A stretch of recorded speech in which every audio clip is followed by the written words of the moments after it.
मोर डराई बर सजनवा कि भांग पी के गाड़ी मत चलैहा हो। इसमें कई लोग ड्राइवर होंगे, कई लोग। कौन कौन गाड़ी चलाता है भाई? हम फिल्म में गाड़ी चला ली ना, लेकिन रोड पर दिक्कत होला, लेकिन गाड़ी चलाते हैं। मोर डराई बर सजनवा अरे की कांवर लेके बढ़िया से, गाड़ी लेके बढ़िया से जइहा तो मोर डराई बर सजनवा।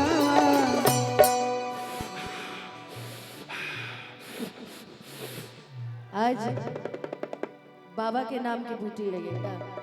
हम कुछ पीते खाते अरे नहीं। अभी अभी जो ये बाबा के अच्छा, नाम हाँ, की ये ठीक है। क्या अभी सबसे शरीफ और सबसे संस्कारी लड़का हम हैं असहु। अरे त गांजा पी के गाड़ी चंचल हो।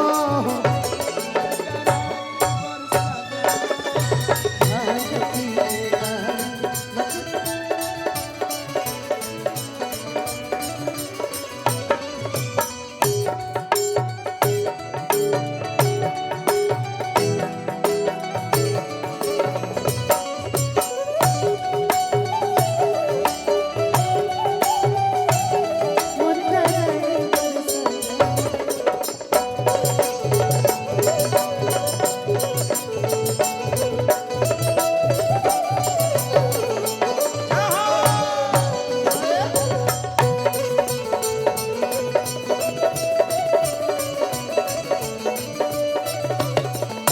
लेकिन आप भी महाकाल की बहुत बड़ी भक्त हैं, बिल्कुल।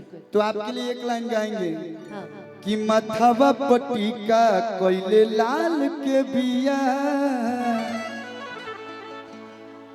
कि गेरुआ दुपट्टा देह डाल के बिया,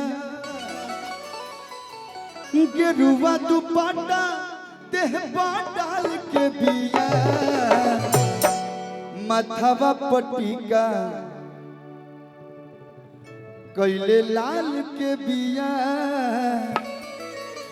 पगली दीवानी महाकाल के बिया। और हम चाहेंगे कि जैसा कि आदेश हुआ है कि माननीय बड़े भैया भोजपुरी के बहुत ही सुप्रसिद्ध गायक अभिनेता